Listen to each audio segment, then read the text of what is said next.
Lab में safety जरूरी क्यों है? ताकि जो सुव्यवस्थित काम चल रहा है वो चलता रहे, ना तो हम उससे प्रभावित हो, ना हमारी लैब उससे प्रभावित हो। क्योंकि वो जगह ऐसी है कि वहां पे हर तरीके के केमिकल्स का यूज हो रहा है। जैसे कोई किराने की दुकान खोले तो वहां पे हम बताएं कि लैब सेफ्टी, वो दुकान सेफ्टी, शॉप सेफ्टी, वहां जरूरत है क्या? वहां कोई जरूरत नहीं है। लेकिन जहां पे ऐसी चीजों का इस्तेमाल हो रहा है तो हमें वहां पे उसकी सुरक्षा का सर्वप्रथम ध्यान रखना पड़ेगा। समझ रहे हो? ठीक है, चलो अब हम देखते हैं लैब सेफ्टी में क्या क्या पॉइंट इंपॉर्टेंट है। फर्स्ट पॉइंट सबसे इंपॉर्टेंट और सबसे मेन, लेबोरेटरी की जब जनरल सेफ्टी देखते हैं तो उसमें फर्स्ट पॉइंट ये आता है कि फ्लेमेबल और नॉन फ्लेमेबल यानी ज्वलनशील और अज्वलनशील पदार्थ जो होते हैं, material should be kept separately in the laboratory. यानी ऐसे पदार्थ जो ज्वलनशील है या अज्वलनशील है उनको हमेशा अलग करके रखना चाहिए, उनको हमेशा सेपरेट रखना चाहिए। ऐसे पदार्थ जो आगजनी जनरेट कर सकते हैं, आग लगने की संभावना जिनसे हो सकती है, जो ज्वलनशील हैं, घातक हैं, तो उनको हमेशा बंद करके और अलग करके रखना चाहिए। आपस में अगर कहीं रिएक्शन कर गए और वहां पे बम फोड़ दिया तो दिक्कत हो जाएगी, भट्टे की तरह, भुरते की तरह एकदम भुंजे हुए निकलोगे। तो हमेशा इन चीजों, ये तो मेन और बेसिक पॉइंट है काम करते समय भी। जब भी कभी आगे चल के भविष्य में आप काम करेंगे तो आपको ध्यान रखना पड़ेगा कि कोई भी आप ऐसे चीजों को आपस में संपर्क में लेके ना आए कि उसका रिएक्शन हो जाए। तो उसके लिए सबसे ज्यादा जरूरी है कि आप उस पर्टिकुलर केमिकल जिसका यूज कर रहे हैं उसके बारे में आपको संपूर्ण जानकारी होनी चाहिए। यदि आपको उसके बारे में सही जानकारी है, संपूर्ण जानकारी है, तभी आप उसका उपयोग करें। नहीं तो सबसे पहले क्या कर लें, आप उसकी पूरी जानकारी ले लें। समझ गए? चलो नेक्स्ट करो।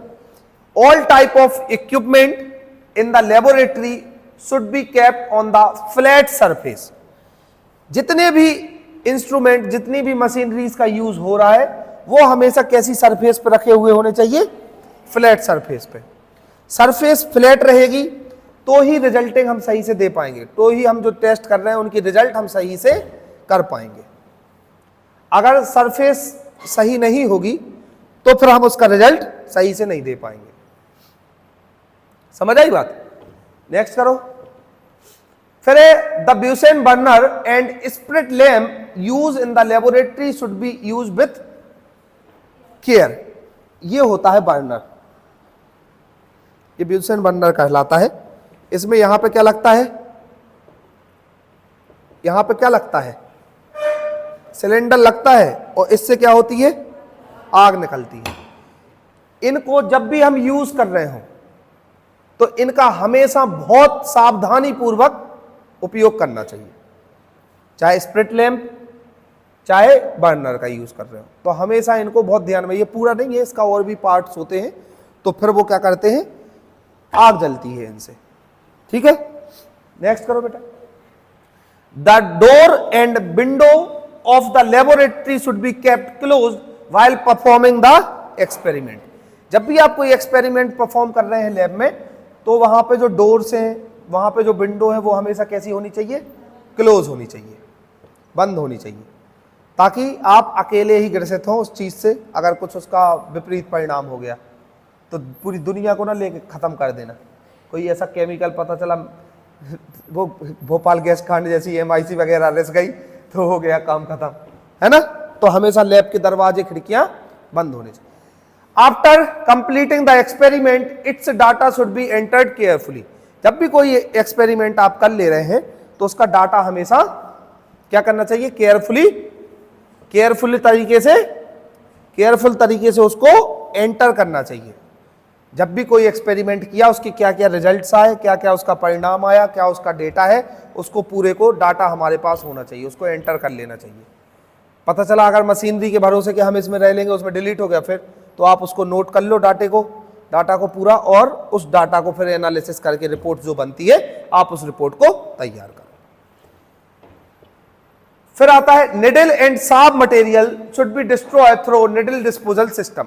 निडल यानी सिरिंज वगैरह जो है या कोई भी ऐसा प्रोडक्ट है जो शार्प है, होता है ना बहुत ज्यादा शार्प मटेरियल जो होता है, जिसका अगर हल्का सा भी ब्लेड वगैरह का यूज हो रहा या कोई ऐसा इंस्ट्रूमेंट है जो बहुत ज्यादा नुकीला है, पतला है, धारदार है, तो फिर उसका यूज हमेशा, उसका यूज कर लिया, फिर उसको जो डिस्पोज करने वाला सिस्टम होता है, उसको फेंकने वाला, ऐसे नहीं कहीं भी डस्टबिन में फेंक दिया, डस्टबिन इधर उधर फेंक दिया, हमेशा नेडल का, अब जब आप नेडल वगैरह का जो डिस्ट्रॉय करने का सिस्टम होता है, तो एक जब आप लेबोरेटरी वगैरह खोलने जाओगे ना, तो एक सर्टिफिकेट लेना पड़ता है बीएमडब्ल्यू से, एक टाई अप होता है बीएमडब्ल्यू बायोमेडिकल बेस्ड। बीएमडब्ल्यू का फुल फॉर्म, वो गाड़ी वाला बीएमडब्ल्यू नहीं है, नहीं तो तुम समझो बीएमडब्ल्यू वो वाली, बीएमडब्ल्यू का फुल फॉर्म होता है बायोमेडिकल बेस्ड।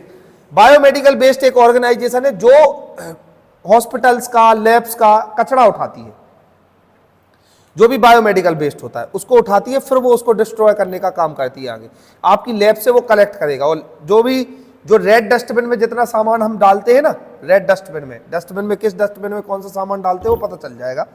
तो रेड डस्टबिन में जो हम सामान डालते हैं, जो ऐसा शार्प होता है, जो नुकीला होता है, चाहे सिरिंज हो गई, चाहे इन्फेक्टेड मटेरियल हो, जिसमें ब्लड वगैरह आया, उस सिरिंज वगैरह में ब्लड लेते हैं ना, तो उन सबको हम बीएमडब्ल्यू में भेज देते हैं, बायोमेडिकल बेस्ड ऑर्गेनाइजेशन में भेज देते हैं, वो वहां पे उसको डिस्ट्रॉय करने का काम करते हैं। समझ आई बात? तो बीएमडब्ल्यू समझ आ गया, बीएमडब्ल्यू क्या होता है। अगर आपसे कोई पूछे कि आपका ये वेस्ट कहाँ जाता है, तो हम उसको कलेक्ट करते हैं और बीएमडब्ल्यू भेजते हैं।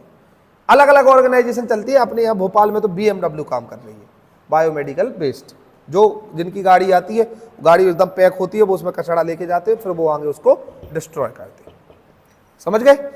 अब चूंकि सिरिंजेस और अगर आप शार्प मटेरियल जो भी स्टील वगैरह का हो गया, उसको अगर डिसइंफेक्टेड करना है, तो उसका एक ही तरीका ये होता है कि उसको इतना टेम्परेचर दिया जाए कि उसके ऊपर जितने भी ऐसे घातक पदार्थ या घातक जो बैक्टीरिया वायरस है जो मौजूद होंगे, वो सर्वाइव ही ना कर पाए। जैसे किसी सिरिंज को 100 डिग्री टेम्परेचर से प्लस टेम्परेचर दे दिया, तो पहली बात तो वो सिरिंज पिघल जाएगी। लेकिन अगर कोई और मोटा मटेरियल है, तो वो क्या होगा कि उसकी सरफेस एकदम डिसइंफेक्टेड हो जाएगी, क्योंकि उस पर क्या दिया है, इतना ज्यादा टेम्परेचर दिया है कि उसके ऊपर जो बैक्टीरिया वायरसेस मौजूद थे, उनने सर्वाइव नहीं कर पाया है। समझ आई बात?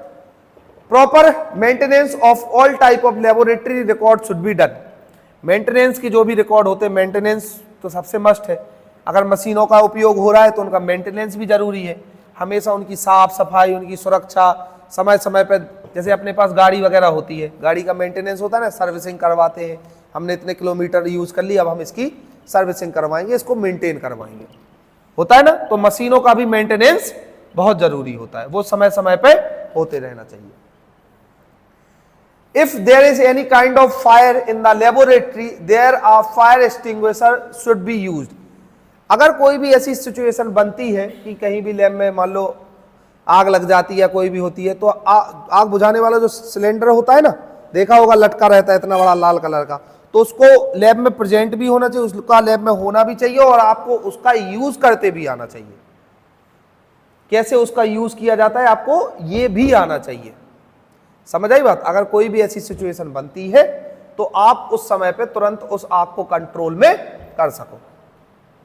दो तीन चीजों की, जैसे ऑर्गेनाइजेशन में पढ़ा था कि फैसिलिटीज में, कि वहां पे पानी की पर्याप्त व्यवस्था होनी चाहिए, पानी होगा, आग बुझाने वाला सिलेंडर होगा, तो अगर कोई ऐसी सिचुएशन मान लो खुदा ना खास्ता बनती है तो हम उस पर कंट्रोल कर सके।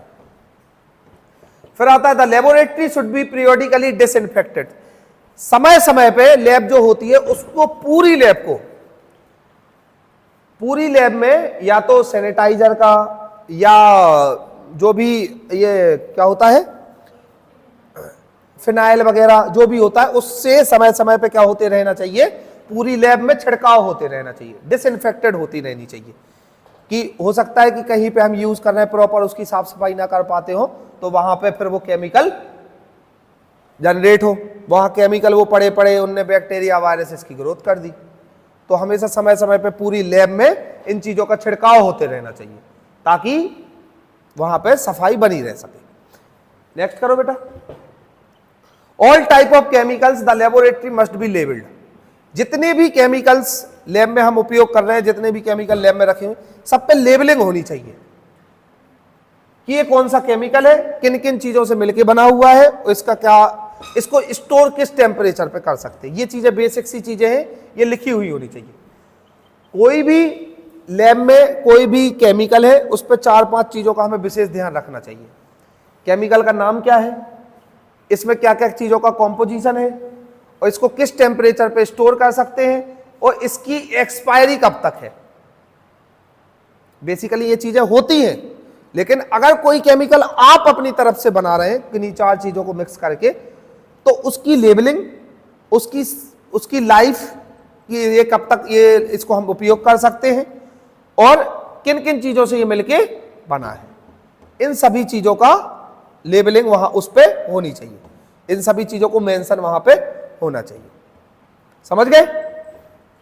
नेक्स्ट, अब आती है लेबोरेटरी में पर्सनल सेफ्टी, कि स्टाफ की सेफ्टी में क्या क्या ध्यान रखनी चाहिए। हमें खुद को भी तो सेफ रखना है।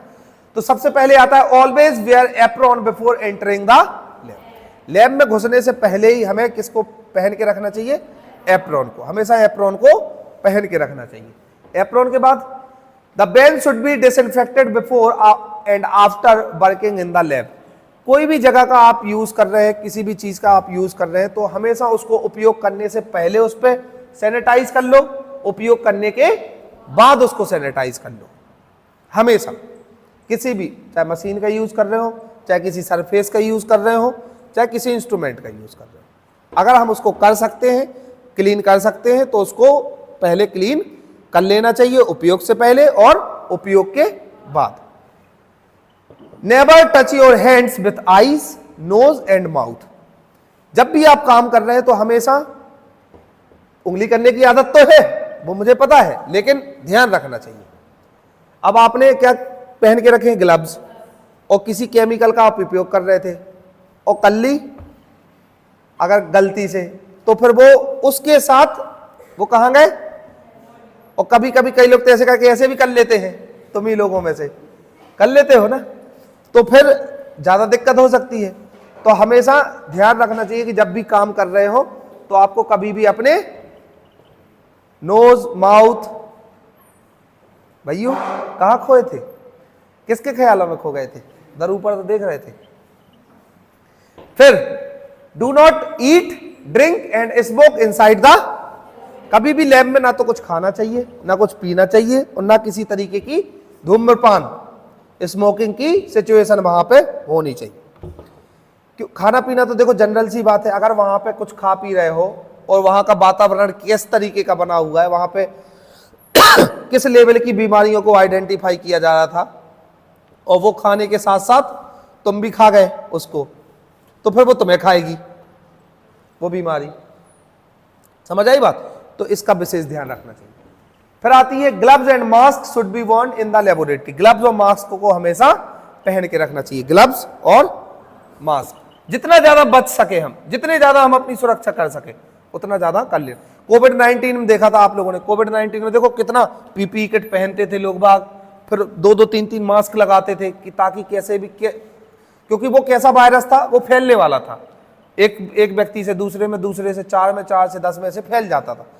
तो अब वो फैलता है किन माध्यमों से, नाक से फैलेगा, मुंह से फैलेगा, तो हमने उसको बंद कर दिया, नाक मुंह को बंद कर दिया, तो अब कैसे फैलेगा।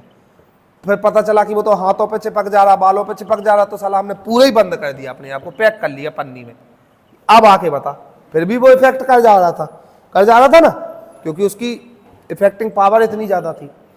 फिर ये सुन लो, ये मेन इंपॉर्टेंट पॉइंट है, long nails should be cut and long hair should be tie. अगर लंबे नाखून है तो वो हमेशा कटे हुए होने चाहिए, और अगर लंबे बाल है तो वो हमेशा बंधे हुए होने चाहिए। ठीक है, तो इस चीजों का विशेष ध्यान रखना, और हमेशा फिर बाल बांध के, और फिर हमें कैप लगा लेना चाहिए। कैप आता है ना जो डिस्पोजेबल कैप, ताकि क्योंकि बालों में इन्फेक्शन सबसे ज्यादा पहले हो सकता है, बालों पे चिपक जाए, फिर जब बाद में हम जब सो रहे हैं, कुछ भी कर रहे हैं, लेटे हैं, बैठे हैं, तो फिर वो उससे कुछ भी कर सकते हैं, इफेक्ट हो सकता है उसका। Never use mouth pipetting. कभी पता है कि माउथ पिपिटिंग पता है क्या किसी को क्या होती है? बताओ, माउथ पिपिटिंग पता है? एक बार और नेक्स्ट करो। ये होती है माउथ पिपिटिंग। मुझे पता था नहीं पता होगा इसलिए मैंने फोटो लगा दी थी। माउथ पिपेटिंग का कभी भी उपयोग नहीं करना चाहिए। पहले पहले करते आते थे लेकिन अब तो खैर बंद हो गया। किसी सैंपल को सक करने के लिए माउथ से करके और फिर इधर ट्रांसफर करते थे, ऐसा यूज किया जाता था। अभी कुछ समय 2 4 5 साल पहले तक होती आएंगे ये चीजें। कभी कभी सक करने में सक कर जाते थे, अंदर ही सर्राटे से चला जाता था, बहुत बार होता था ऐसा, और कई लोग इस चीज से ग्रसित हो जाते थे। चाहे कैसे ही समस्या आ रही हो, कभी भी माउथ पिपेटिंग नहीं करनी चाहिए। नेक्स्ट करो। Hand should be washed thoroughly after removing gloves. हमेशा जब भी ग्लव्स रिमूव कर रहे हैं, मास्क वगैरह उतार दे रहे हैं, तो हमेशा हाथों को धोना चाहिए, 2 3 3 बार धोना चाहिए। सैनिटाइज कर लो तुरंत, फिर हैंड वॉश ले लो तुरंत, उसको मल के जितने भी हाथों के सॉफ्ट पॉइंट होते हैं, नाखून वगैरह, ये कॉर्नर वगैरह होते हैं, उन सबको अच्छे से साफ करना चाहिए। ऐसे धोते हैं हाथ। देखो जब हाथ धोने के 11 12 स्टेप होते हैं ना, देखो वो लगा है